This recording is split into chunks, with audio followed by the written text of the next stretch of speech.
Donc, on va aller directement dans le vif du sujet par les questions. Si vous avez des questions particulières, on va essayer d'être un petit peu organisé. Et la parole est à vous. Cher Soro, déjà, dans quel état d'esprit tu trouves avant ce combat assez important pour toi? Et comment est-ce que tu as préparé cette échéance? Je suis très excité et impatient d'être le 10 juin. J'ai une très bonne préparation de plusieurs semaines à Sierra Nevada, en haute montagne en altitude. Ensuite, je suis venu depuis plusieurs semaines ici, m'acclimater sur le climat ivoirien. J'ai une préparation qui a duré à peu près entre 2,5 et 3 mois, donc je suis vraiment, vraiment prêt et impatient d'en découdre le 10 juin.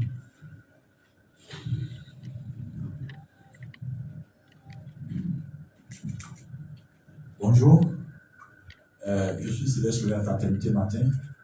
Bon, c'est pratiquement la même question, mais en même temps, je me dis que quand on a un adversaire qu'on doit affronter et que le jour J approche, l'adversaire se retrouve devant vous.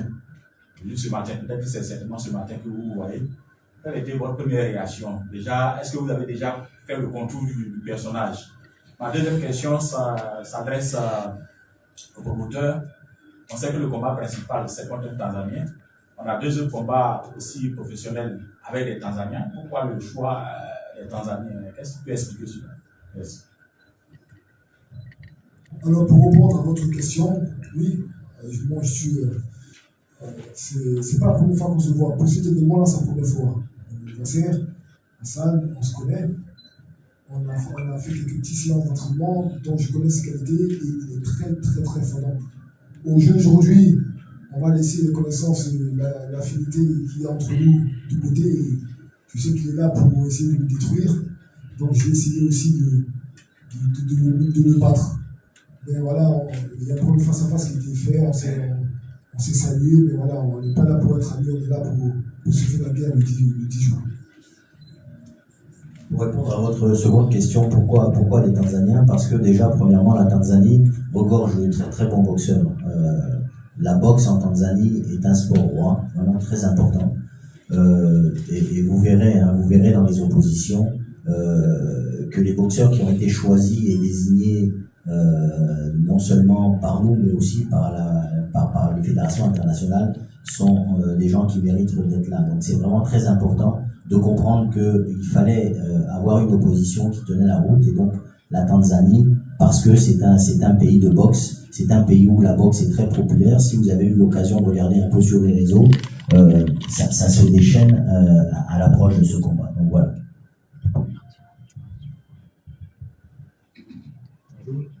Bonjour à tous. Ma question s'adresse à toi. A toujours boxé en France pour l'écurie française, pour le drapeau français. Là, cette fois, c'est ton premier combat ici, on le sait, tu es ivoirien, au plan local ici. Comment on se sent avant de monter sur le ring? Premièrement, oui, effectivement, j'ai fait la plus grosse part de mes combats sous le drapeau français. Mais là, pour le coup, je boxe en tant qu'Ivoirien, avec mon passeport ivoirien, sous la fédération ivoirienne. Donc, ça, c'est une première chose à préciser. Et puis, comme je l'ai dit précédemment, je me sens très excité. C'est vrai que j'ai boxé un peu partout dans le monde, mais c'est une pression assez spéciale là pour le coup, parce que je sais que j'ai une attente de mon pays, de mes partisans, de ramener ce premier titre mondial à la Côte d'Ivoire. C'est une pression supplémentaire que je vais gérer.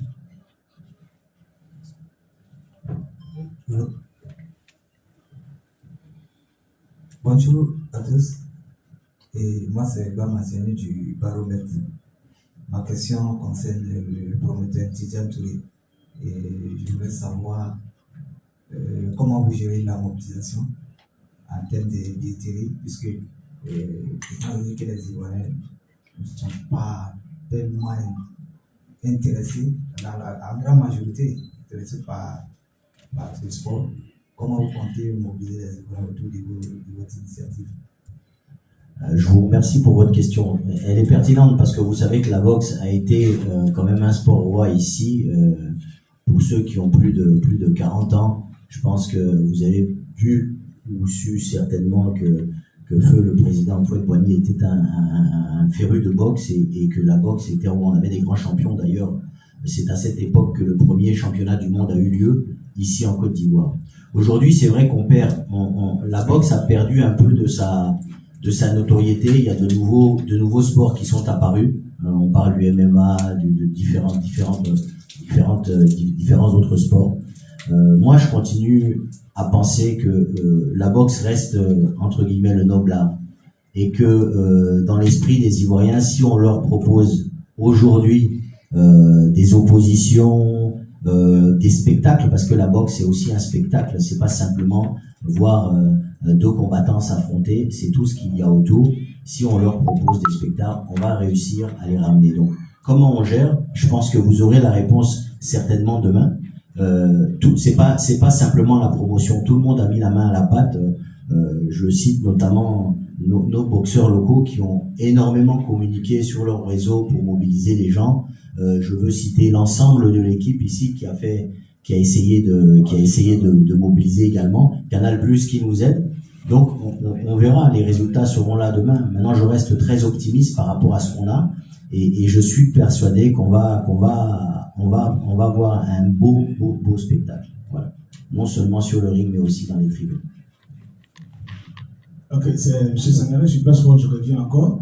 Avant de poser ma question pour Hassan, je voulais juste rassurer les uns et les autres. Je suis la boxe depuis près de 7 ans. Je suis spécialiste de boxe de super sport.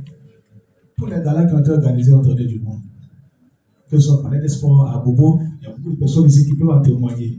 Donc la boxe n'a pas perdu quelque chose, juste des petites querelles qui, c'est tout. Sur la boxe, il se porte bien.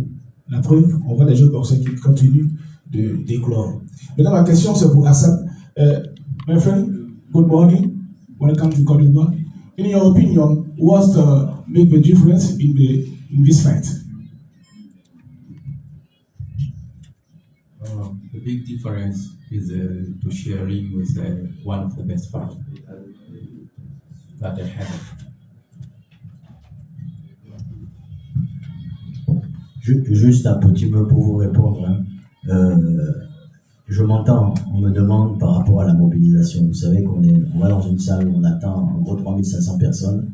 Il faut mobiliser pour ça. En plus, on est dans une période un petit peu compliquée. Vous savez qu'on a la Coupe du Monde qui démarre le lendemain. Donc, je parle de ça. Et ce que je veux dire aussi par là, c'est que si on repart 40 ou 50 ans en arrière, la boxe était quand même beaucoup plus s'exprimer, on la voyait beaucoup plus s'exprimer sur les plateaux qu'on la voit aujourd'hui. Une autre question? Une autre question? Je pense que... Il n'y en a plus, hein? Ah. Rapidement encore, Michel, il a dit tout à l'heure, tu as boxé un peu partout dans le monde. Aujourd'hui, tu décides de venir boxer dans ton pays. D'où vient cette motivation-là? Finalement, qu'est-ce qui s'est passé? Tu décides enfin de venir boxer dans ton pays. Bon, déjà, lors de ma carrière, j'ai toujours c'est toujours été un rêve pour moi de boxer dans mon pays d'origine. Et puis j'ai rencontré le promoteur. Les planètes se sont terminées. Il a fait le nécessaire pour que cette soirée-là soit mise en place. Et je dois le remercier d'ailleurs, parce que sans lui, il n'y aura pas de gala, il n'y aura pas d'événement, et je n'aurai pas la possibilité de boxer dans le pays. Voilà. Donc je le remercie en premier. Et puis on peut dire, grâce à lui, l'événement-là, et moi j'aurai l'opportunité de réaliser mon rêve de boxer le 10 juin dans mon pays enfin, en espérant repartir avec la victoire.